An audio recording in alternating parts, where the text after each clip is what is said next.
The second she saw us, suspicion flashed across her face. "What is she doing here?" she asked, looking at Chloe. Victoria spoke first. "Sit down, Audrey."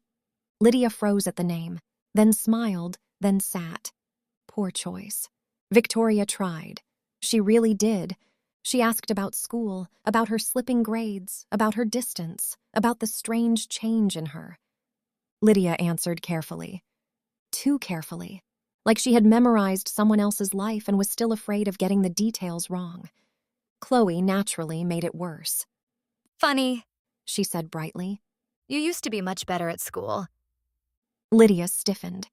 Then Chloe brought up Lydia Hart, casually, maliciously, beautifully. And that was when panic finally flickered across Lydia's face. Good. I was getting tired of her composure. Lydia stood. "I'm not doing this." I caught her wrist before she got 2 steps. She snarled, "Let go." Instead, I dropped the veil. Audrey appeared. Victoria made a sound I will probably remember for the rest of my life. A sound no one should ever hear from their mother. Audrey reached for her. Her hands passed through air. Victoria cried harder. Lydia went white, then red, then desperate. "No," she said. "No, that's not real. Mom, that's not real. I'm Audrey. I'm right here." Audrey's entire face changed. Every bit of helpless grief burned off it at once. "Stop lying!" she snapped. "She knows!" For the first time, Lydia really looked at me. And for the first time, I saw calculation fail her. "So you figured it out," she said. "Yes." "And what now?" Then she smiled. Small, crooked, ugly. "I'm still Audrey Sinclair," she said. "I've been her for months. I live here, I go to her school, I wear her face. Doesn't that count for something?" No one answered. So Lydia did it herself. She started talking. About envy, about hunger, about looking at Audrey and seeing everything she'd never get close to. Beauty, money, prestige, parents who adored her, a future made of polished certainty, then blackthorn. That had been the breaking point, because Audrey got into the kind of world Lydia would never enter on her own. So Lydia took it. And once she had it, she couldn't bear to let go. I've met demons with more dignity. "That was my life!" Audrey shouted. Lydia laughed. "And you would have survived in mine," she said. "You're smart, pretty, people like you anywhere. Why not let me have something for once?" Because it wasn't yours, I thought. Because theft doesn't become justice just because the thief is miserable. Because wanting is not the same thing as being owed. Then Lydia said the part that mattered most. The part that turned horror into proof. "I didn't mean to kill you," she said. "At first." Victoria crumpled. Audrey stopped moving. Lydia kept going. A push, a fall, blood, panic, then realization. No one knew, no one had seen. And if Audrey stayed gone, then the problem solved itself. The room went silent. Not quiet. Silent. The kind of silence that follows something unforgivable. Then Lydia ran. I dropped her to the floor before she made it to the door. She fought harder than I expected. Desperation always gives people ugly strength. I searched her and found the focus of the right hanging at her throat, a charm case containing a marked scrap and a lock of hair. "There you are." Lydia twisted violently beneath me. "You can't break it," she gasped. "He said no one could." Interesting, but not my problem yet. I cut my finger, drew the countermark in blood, forced Lydia and Audrey into alignment, and slammed the working through both of them. Break. The tether snapped, not with sound, and with force, a recoil through the room. Audrey stumbled backward, then drifted toward the doorway, farther than she had ever been able to go. When she turned back, she was crying. "You did it." Lydia stared at her own hands, at her reflection, at the life she could no longer hide inside. Then she started screaming, not because she changed, because the lie did, and because now everyone could see it. I let Audrey speak to her parents before I performed the crossing over rite. It felt cruel not to, even for me. 2 weeks later, I was still uneasy. I sent the recovered focus to Sebastian Sterling, one of Rowena's former students, because if anyone besides her could identify the hand behind the working, it was him. He sent back nothing. Then Chloe showed up with a fresh disaster. My fiancé's brother is cursed, She said. How do you know? I don't, but it sounds expensive, so I thought of you. Fair. That was how I ended up at a private hospital with Chloe and her fiancé, Julian Sterling. Julian cornered me in the hallway while Chloe was parking. He looked me over once and said with full sincerity, Let me be clear. Chloe is the only woman I intend to marry. I stared at him. He stared back. The silence stretched.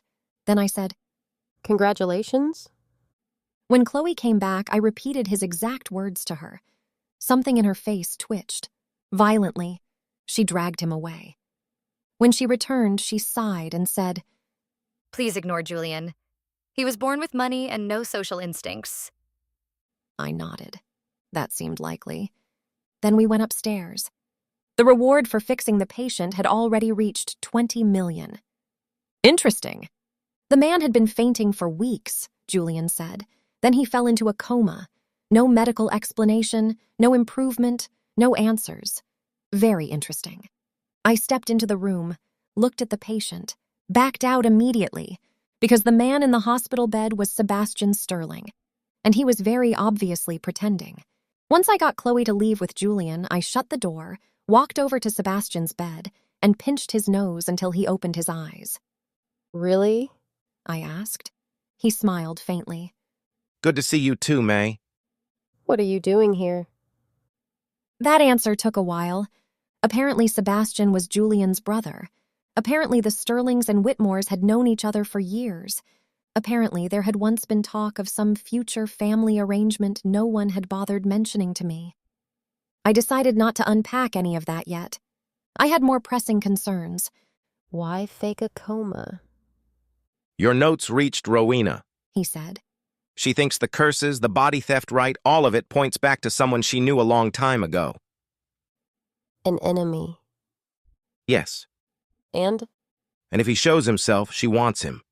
That sounded like her. I folded my arms. If I've already broken 2 of his workings, then he knows someone's interfering. Sebastian grinned. So we make it profitable. He raised the reward, then raised it again. Fake mystics poured in. Frauds, con artists, desperate men with candles and no talent. Then, at $50 million, the real one came. A man in black, cold eyes, steady hands, the kind of presence that made a room feel diseased. The moment he reached for Sebastian, the temperature dropped. Then Rowena appeared. Not fully. A projection. A shaped presence. More than enough. No one spoke. They simply started trying to kill each other. I was already out in the hallway when the first wall cracked. Chloe stood beside me, staring through the shattered doorway like she'd just found religion. Oh my God. She whispered. Your mother is terrifying. Yes, When do you become that scary? I may not. That only seemed to impress her more. Inside the room, Sebastian had sensibly abandoned the bed and was hiding underneath it. By the time the fight ended, the hospital suite was wrecked. The black-robed man was bleeding badly, and Rowena hadn't so much as torn a sleeve. He fled through the ruined window. Rowena turned, looked directly at me, and smiled. Live well, little Wren, She said. and call if you need me. Then she was gone. Chloe slowly turned to me. I'm obsessed with her. That's reasonable. After that, things settled. Not into peace. That would be asking too much. But into rhythm. I built a real client base among the rich and superstitious. Home wards, nursery protections, curse checks before weddings, cleansings after affairs. One woman paid me an absurd amount of money to energetically remove her ex-husband from a guest house in Connecticut. I did not ask follow-up questions. My restoration fund for Rowena's house kept growing. Chloe joined Richard's company, took over faster than anyone expected, and became exactly the kind of woman society loved to underestimate right before she ruined them. She also started programs for vulnerable girls. She said she wanted fewer Sabrinas, fewer Lydias, fewer women raised so close to hunger that envy became religion. I thought that was wise. Then, despite all evidence of poor judgment, she married Julian Sterling. The wedding was a spectacle. Perfect flowers, perfect lighting, perfect press. Chloe didn't cry. Julian did. Unfortunately, halfway through the ceremony, I felt something move behind her. A spirit. A nasty little thing wrapped in spite. I drew my blade and cut straight through the train of her couture gown to sever the tether before it could attach. Silk fell. Guests screamed. Julian looked like he might die. Chloe looked down at the ruined dress, then up at me, then sighed. Necessary? Yes. She nodded once. All right then. Julian, however, demanded repayment. Naturally, so I told him to discuss it with Sebastian. That ended that. And if Rowena was right, if contentment wasn't about getting everything, but about knowing exactly what was worth keeping, then maybe I had done all right. I had my family, complicated, noisy, exhausting, imperfect, but mine. I had the forest. I had my work, and when the dead reached for the living, I knew exactly how to cut them loose.